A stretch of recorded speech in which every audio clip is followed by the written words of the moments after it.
जय गुरु बृहस्पति देव भगवान की। तो भक्तों, आज बृहस्पतिवार का शुभ दिन है, गुरु बृहस्पतिवार गुरुदेव का। तो हम बृहस्पतिवार की व्रत की कथा आपको सुनाते हैं। इस दिन बृहस्पति महादेव की पूजा होती है, बृहस्पतिश्वर महादेव की। एक दिन में एक ही समय भोजन किया जाता है और पीले वस्त्र धारण करे, पीले पुष्प को धारण करे। भोजन भी चने की दाल का होना चाहिए, नमक नहीं खाना चाहिए। तो पीले रंग का फूल, चने की दाल, पीले कपड़े तथा पीले चंदन से पूजा करनी चाहिए। तो पूजन के पश्चात कथा सुननी चाहिए, क्योंकि पूजन से अधिक कई गुना महत्व कथाओं की होती है। इस व्रत के करने से बृहस्पति जी अति प्रसन्न होते हैं तथा धन विद्या का लाभ होता है। स्त्रियों के लिए यह व्रत कथा अति आवश्यक है। इस बृहस्पति व्रत में केले का पूजन होता है, उनको जल चढ़ाएं, शुद्ध लिए रहे लाल जो कलावा होता है तोड़ के वस्त्र रूप में दे दें, चंदन चढ़ाएं, धूप दीप करें, अक्षत चढ़ाएं। उसके बाद नैवेद्य जो कुछ प्रसाद हो पीला वो चढ़ाएं और उसके बाद सुंदर बृहस्पति भगवान की कथा सुने। तो ये कथा प्रारंभ होती है भक्तों, प्राचीन समय की बात है ये। भारत में एक राजा राज्य करता था, वह बड़ा प्रतापी तथा दानी था। वह नित्य प्रति मंदिर में भगवत दर्शन को जाया करता था। प्रत्येक दिन मंदिरों में वह ब्राह्मण और गुरु की सेवा किया करता था, निष्कपट भाव से, निष्काम भाव से। उसके द्वारा ये से कोई भी याचक उसके द्वार से राजन के निराश नहीं लौटता था। वह प्रत्येक गुरुवार को व्रत रखता एवं पूजन करता था।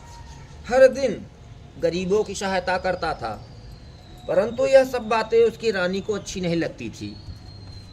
वह ना व्रत करती थी, ना किसी भी एक पैसा दान कर दिया करती थी। वह राजा से भी ऐसा करने को मना किया करती थी। एक समय की बात है कि राजा शिकार खेलने वन को चले गए। घर पर रानी और दासी उसकी थी। उस समय गुरु बृहस्पति भगवान साधु का रूप धारण करके राजा के दरवाजे पर भिक्षा मांगने के लिए आए।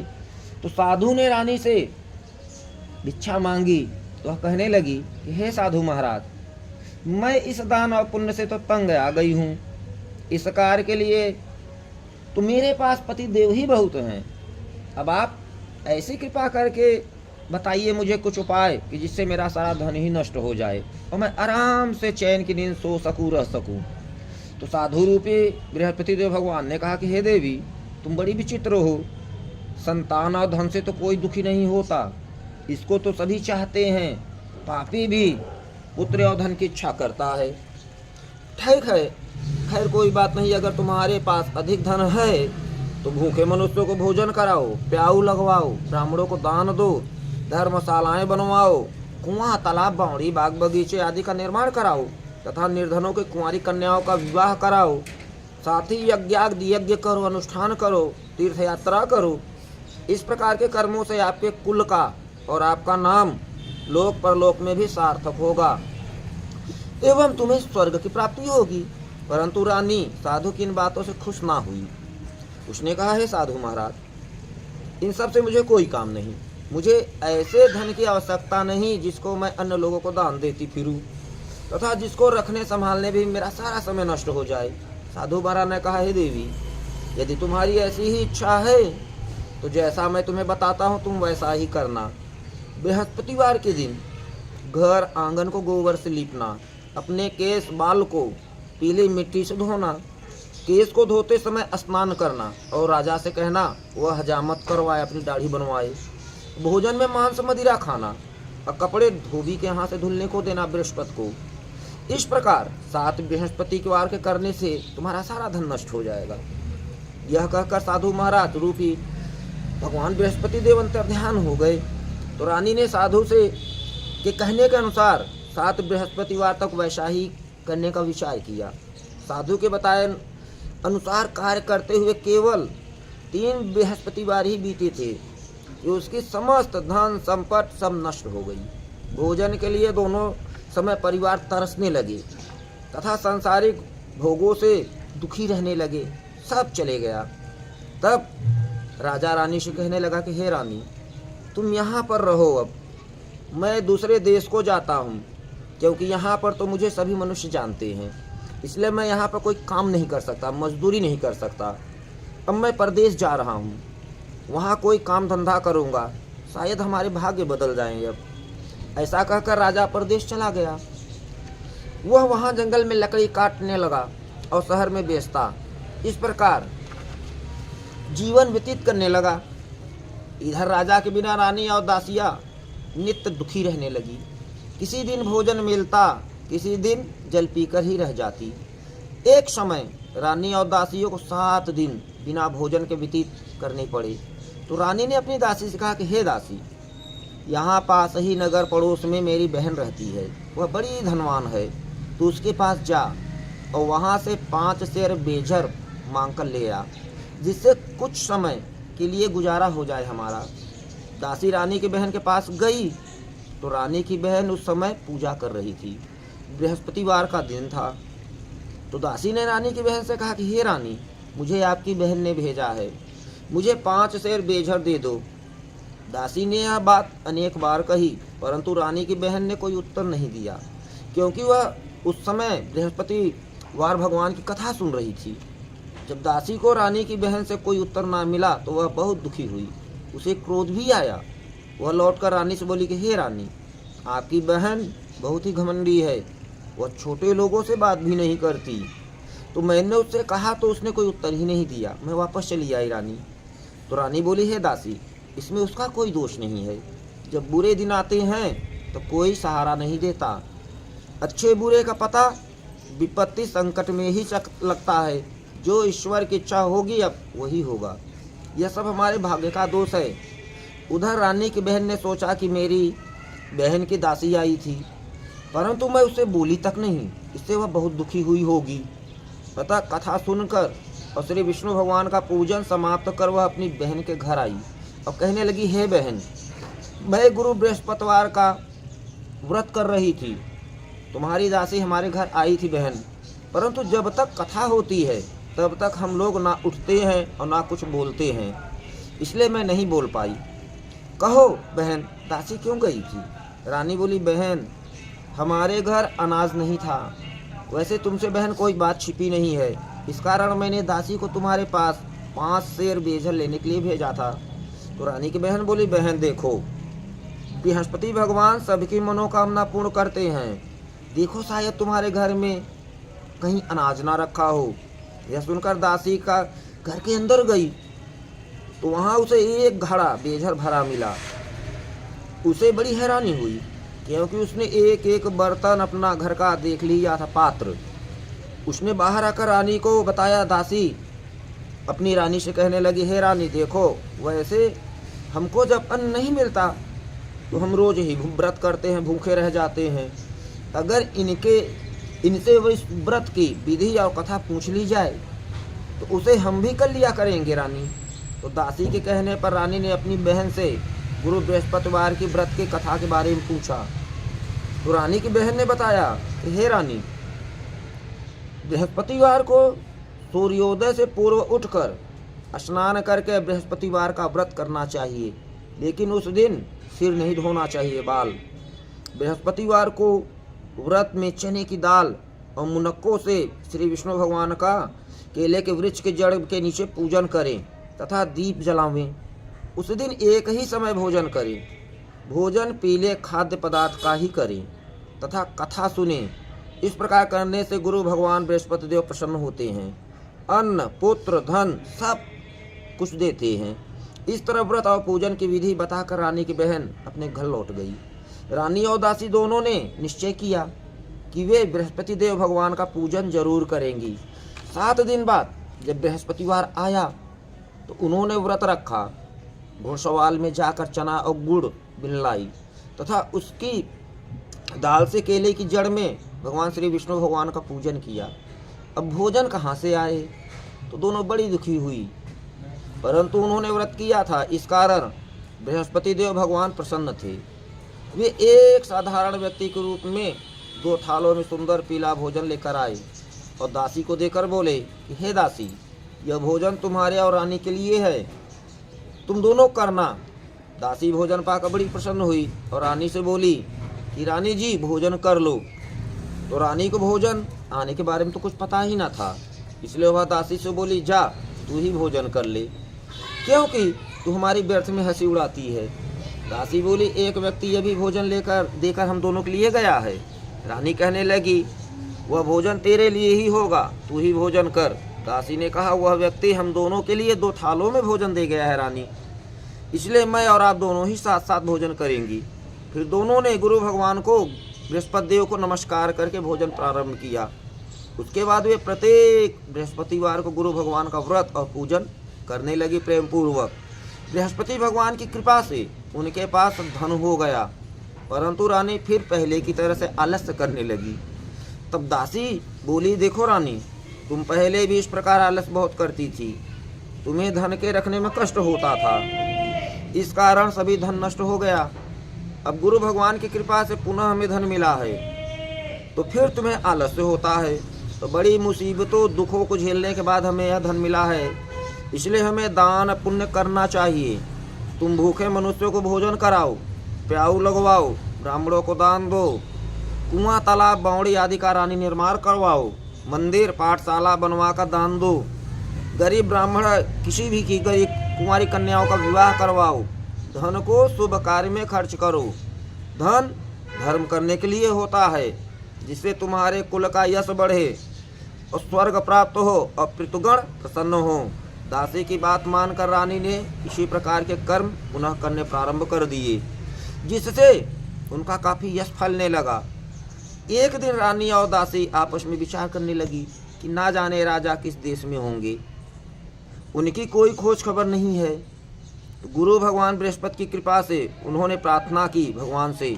तो भगवान ने रात में राजा को स्वप्न में कहा कि हे राजन उठ, तेरी रानी तुझको याद करती है, अब अपने देश को लौट जा।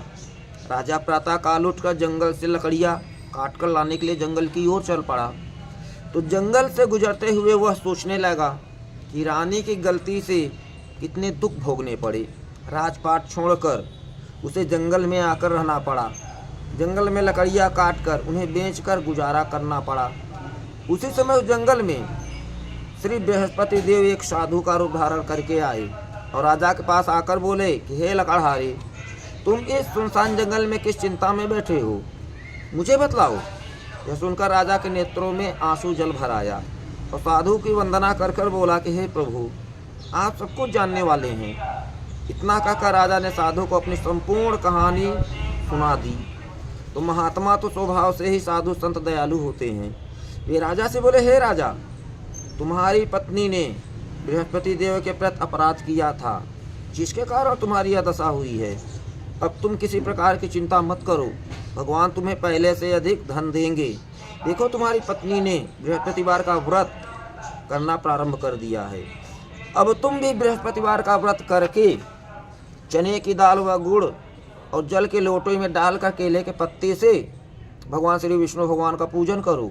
फिर कथा कहो या सुनो, भगवान तुम्हारी सब मनोकामनाओं को पूर्ण करेंगे। साधु को प्रसन्न देखकर राजा बोला हे प्रभु, मुझे लकड़ी बेचकर इतना पैसा भी नहीं बचता जिससे मैं भोजन करने के उपरांत कुछ बचा सकूं। मैंने रात में अपनी रानी को व्याकुल देखा है, मेरे पास कोई साधन नहीं जिससे समाचार उसकी जान सकूं। फिर मैं बृहस्पतिवार की कौन सी कहानी कथा या सुनूं, कहूं, कैसे पूजन करूं, मुझको तो कुछ भी मालूम नहीं। साधु ने कहा कि हे राजा, तू किसी बात की चिंता मत कर। बृहस्पतिवार के दिन तुम रोजाना की तरह लकड़ियाँ लेकर शहर में जाओ, तुम्हें रोज से दुगुना धन प्राप्त उस दिन होगा, जिससे तुम भली भांति भोजन कर लोगे तथा गुरु बृहस्पति देव की पूजा का सामान भी आ जाएगा।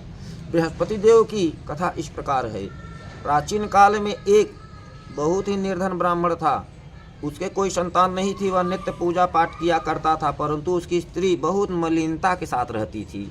वह न स्नान करती, न किसी देवता का पूजन करती, प्रातः काल उठते ही सर्वप्रथम भोजन करती, बाद में कोई अन्य कार्य करती। तो ब्राह्मण देवता बहुत दुखी रहते थे, पत्नी को बहुत समझाते, किंतु उसका कोई परिणाम न निकला। तो भगवान के अनुपम कृपा से एक समय उस ब्राह्मण की पत्नी गर्भवती हुई और 10वें महीने एक सुंदर कन्या को जन्म दिया। तो निर्धन ब्राह्मण कन्या के जन्म से बहुत दुखी हुआ, धीरे धीरे ब्राह्मण की कन्या बड़ी होने लगी। बचपन से ही उस कन्या की रुचि भगवान श्री विष्णु की पूजा में थी। वह प्रातः उठते ही स्नानाद करके भगवान श्री विष्णु की पूजा करने मंदिर में जाती थी। बृहस्पतिवार को व्रत करके विधिवत पूजा पाठ करती थी। पूजा पाठ के बाद वह पढ़ने के लिए पाठशाला स्कूल भी जाया करती थी और घर से चलते हुए वह मुट्ठी भर जौ साथ लेकर जाती और पाठशाला के रास्ते में थोड़े थोड़े रास्ते पूरे रास्ते जौ गिराती जाती थी। जब वह पाठशाला से घर लौटती तो वे जौ के दाने को सोने में बदले हुए मिलते तो लड़की सभी दाने को बिन लेती और बिनते हुए आती। एक दिन जब वह सोने के दानों को साफ कर रही थी तो उसकी माँ ने कहा कि बेटी, सोने के दाने साफ करने के लिए सोने का सूप भी होना चाहिए। अगले दिन बृहस्पतिवार था। उसने भगवान गुरु बृहस्पति देव की पूजा करते हुए प्रार्थना की कि हे भगवान, यदि मैंने आपका व्रत विधिवत किया हो तो मुझे सोने का सूप दे दो। तो भगवान बृहस्पति देव ने उसकी मनोकामना पूरी करने का विचार किया। पाठशाला से लौटते समय उसे रास्ते में सोने का सूप पड़ा हुआ मिला।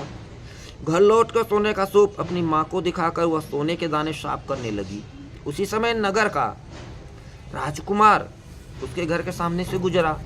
उस सुंदर लड़की को सोने के सूप में जौ साफ करते देख राजकुमार उस पर मोहित हो गया। महल में लौटकर राजकुमार ने राजा से उस लड़की से विवाह करने की इच्छा प्रकट की। तो राजा ने ब्राह्मण को महल में बुलाकर राजकुमार से उस लड़की के विवाह की बात कही। तो ब्राह्मण तैयार हो गया। धूमधाम से उस लड़किया के विवाह राजकुमार से हो गया। तो दुल्हन बनकर ब्राह्मण की लड़की महल में चली गई। तो लड़की के चले जाने से ब्राह्मण फिर निर्धन हो गया। उसे कई कई दिन भोजन भी ना मिलता। बहुत दुखी होकर ब्राह्मण एक दिन अपनी लड़की के पास घर गया और अपने पिता से निर्धनता का समाचार सुनकर उसे बड़ा बहुत सा धन देकर अपने पिता को विदा किया। उस धन से ब्राह्मण के कुछ दिन तो आराम से फिर गुजर गए, लेकिन जल्दी ही फिर भूखों से मरने की हालत हो गई और ब्राह्मण अपनी लड़की से धन लेने के लिए फिर महल में पहुंचा। तो उसकी कन्या ने लड़की ने सोचा ब्राह्मण की कि पिता की बुरी हालत देखकर कहा कि पिताजी, आखिर आप कब तक मुझसे धन लेकर अपना जीवन व्यापन करेंगे? आप कोई ऐसा उपाय क्यों नहीं करते जिससे आपका घर धन संपत्ति से भर जाए, आपकी निर्धनता दूर हो जाए? तो ब्राह्मण ने कहा, मैंने तेरी माँ को तो बहुत समझा लिया, पर उसकी समझ में बेटी कुछ नहीं आता। उसका फूहड़पन नष्ट हो तो घर की निर्धनता भी दूर हो, पर उसका मलिनता तो दूर ही नहीं होता। तब कुछ सोचकर लड़की ने पिता से कहा कि पिताजी, आप एक काम करिए, कुछ दिनों के लिए माँ को मेरे पास छोड़ जाओ। तब कुछ सोचकर ब्राह्मण पत्नी को लड़की के पास महल में छोड़ा आया। तो लड़की ने माँ से कहा कि माँ, तुम प्रातःकाल उठकर स्नान करके भगवान गुरु बृहस्पति देव श्री विष्णु भगवान की पूजा अवश्य करना। पूजा करने से तुम्हारी निर्धनता अवश्य माँ दूर हो जाएगी। लेकिन उसकी माँ ने उसकी कोई बात न मानी। तब क्रोधित होकर लड़की ने अपनी माँ को एक कक्ष में कमरे में बंद कर दिया। सूर्योदय के समय माँ को उठाकर जबरदस्ती उसे स्नान कराया और फिर मंदिर में ले जाकर भगवान बृहस्पति देव की पूजा करवाई। कुछ दिनों तक ऐसा करने से उसकी माँ की बुद्धि में परिवर्तन हुआ, बदलाव आया और वह स्वयं खुद ही बृहस्पतिवार को व्रत करने लगी। उसके व्रत रखने से ब्राह्मण के घर में भगवान श्री विष्णु की कृपा से धन की वर्षा होने लगी। दोनों पति पत्नी धन संपत्ति पाकर आनंद पूर्वक फिर जीवन व्यापन करने लगे। करते हुए आराम से श्री विष्णु धाम को चले गए। लकड़हारा बने राजा ने उस साधु से भगवान बृहस्पति देव की यह कथा सुनकर बृहस्पतिवार का व्रत करके भगवान श्री विष्णु की पूजा की। उस दिन से उसके सभी कलेश दुख दूर हो गए। लेकिन अगले बृहस्पतिवार को कामकाज में अधिक व्यस्त रहने के कारण उसने भगवान बृहस्पति देव का व्रत नहीं किया। तो भगवान बृहस्पति देव लकड़हारे से क्रोधित हो गए और उसे भूल की सजा दी। उस दिन नगर के राजा के नगर में घोषणा करने के बाद सबको सूचित किया कि प्रत्येक नागरिक ग्राम के नगर के जो हो मेरे महल में भोजन करने आए। जो नहीं आएगा उसे अपराधी मानकर भारी दंड दिया जाएगा। तो लकड़हारा बने राजा ने उस नगर के राजा की घोषणा तो सुनी, लेकिन जंगल से लकड़ी काट कर लाने और उसे बेचने में देर हो जाने के कारण वह समय पर महल में भोजन करने नहीं जा सका। अतः राजा के सैनिक लकड़हारे को पकड़कर महल में ले गए। तो राजा ने उसे महल में एक कक्ष में बैठाकर भोजन कराया। उस कक्ष में एक खूंटी पर रानी का सोने का हार लटका हुआ था। तो लकड़हारा अकेला उस कक्ष में भोजन कर रहा था। तभी उसने एक आश्चर्यजनक घटना घटित देखी। देखते ही देखते वह खूंटी हार को निगल गई। थोड़ी देर के बाद राजा ने हार को गायब देखा तो लकड़हारे को कारावास में डाल दिया। लकड़हारा मन ही मन अपने भाग्य को कोसने लगा। तभी उसे जंगल में मिले साधु का स्मरण याद हो आया। थोड़ी ही देर बाद भगवान श्री बृहस्पति देव सन्यासी के रूप में उसके सामने प्रकट हुए और कहा, हे लकड़हारे, तूने भगवान बृहस्पति देव की पूजा नहीं की, इसी कारण तुम्हें कष्ट हुआ है। लेकिन अब चिंता मत करो, बृहस्पतिवार के दिन कारागार के दरवाजे पर तुम्हें कुछ पैसे पड़े मिलेंगे। उन पैसों से भगवान बृहस्पति देव का व्रत करके उनकी पूजा करोगी तो तुम्हारे सब दुख नष्ट हो जाएंगे।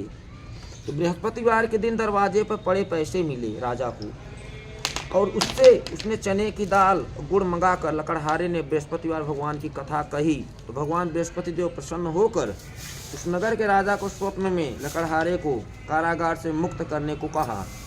सुबह राजा ने अपने कक्ष में आकर देखा तो खूंटी पर रानी का हाथ टंगा हुआ पाया। तो राजा ने लकड़हारे को मुक्त कर दिया और उसे धन और आभूषण देकर विदा किया। तो लकड़हारा बना राजा उस नगर से चलकर अपने नगर में पहुंचा।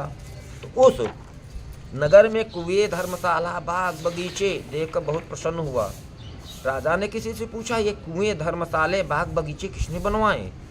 सबने उसे बताया कि ये रानी और उसकी दासी ने बनवाए हैं। तो राजा में महल में पहुंचा तो रानी ने उसका भव्य स्वागत किया। तब राजा ने निश्चय किया कि सप्ताह में एक बार तो सभी बृहस्पति देव का व्रत पूजन करते हैं, परंतु मैं प्रतिदिन व्रत किया करूंगा तथा दिन में 3 बार कथा कहा करूंगा। अब राजा हर समय अपने दुपट्टे में चने की दाल और गुड़ बांधे रहता और दिन में 3 बार बृहस्पति देव की कथा कहा करता था। वो कुछ दिनों के बाद राजा को अपनी बहन की याद आई। एक दिन घोड़े पर सवार होकर राजा अपनी बहन से मिलने के लिए चल दिया। अभी राजा नगर के बाहर ही पहुंचा था तो उसने कुछ लोगों को एक शव को ले जाते हुए रास्ते में देखा। तो राजा को स्मरण हो आया कि आज उसने किसी को बृहस्पतिवार की व्रत कथा नहीं सुनाई है। तो राजा ने उन लोगों को रोककर कहा कि भाइयों, आप शव को ले जाने से पहले मुझसे बृहस्पति भगवान की कथा सुन ले। तो लोगों ने राजा पर क्रोधित होते हुए कहा, तुम पागल तो नहीं हो गए हो? लेकिन बड़े बूढ़ों लोगों ने कहा, अच्छा भाई, साथ में चलते चलते तुम अपनी कथा भी सुना लो।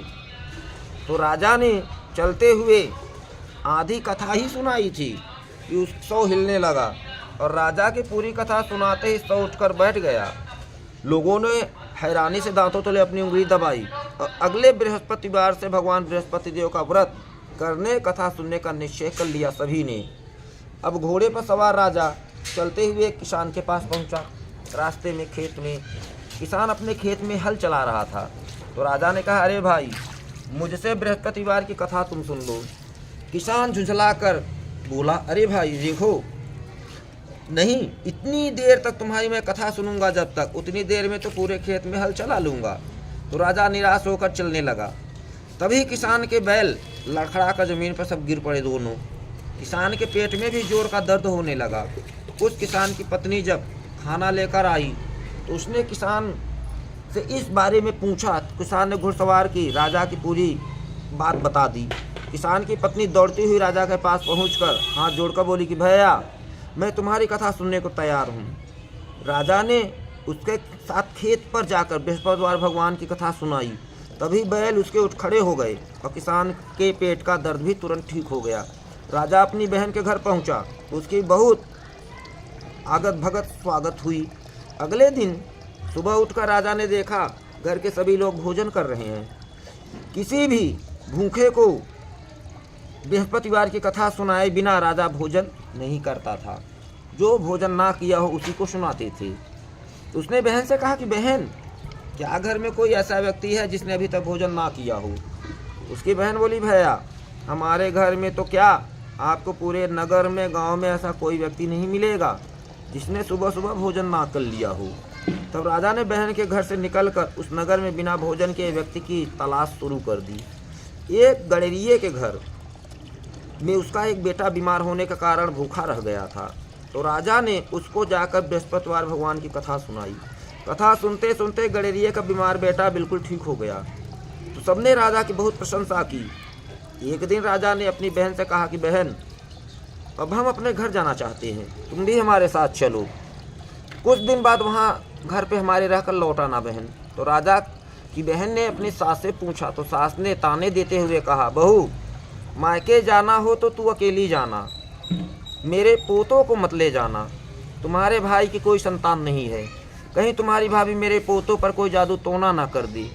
दूसरे कक्ष में बहन की सास की बातें सुनकर राजा दुखी मन से अकेला ही अपने नगर गांव को लौट आया। और रानी ने राजा से कहा कि आप तो अपनी बहन के साथ लाने की बात कह गए थे, फिर बहन को क्यों साथ नहीं लाए। तब राजा ने दुखी होते हुए रानी से कहा कि देवी हम निसंतान हैं, इसलिए कोई हमारे घर आना पसंद नहीं करता। रानी ने राजा को समझाया कि हे प्राणनाथ, मुझे बृहस्पति देव ने सब कुछ दिया है, अब भगवान बृहस्पति देव हमें संतान भी अवश्य देंगे। तो बृहस्पतिवार को विधिवत व्रत करते हुए राजा रानी ने भगवान बृहस्पति देव से संतान के लिए प्रार्थना की। कुछ दिनों के बाद उन्होंने स्वप्न में दर्शन देते हुए कहा भगवान बृहस्पति देव ने कि हे राजन, तेरी कामना अवश्य पूरी होगी। 1 सप्ताह बाद ही रानी गर्भवती हो गई। 10वें महीने रानी ने एक सुंदर सुपुत्र को जन्म दिया। राजा रानी जीवन पर्यंत बृहस्पतिवार का व्रत करते रहे। उनके घर में धन की वर्षा होती रही।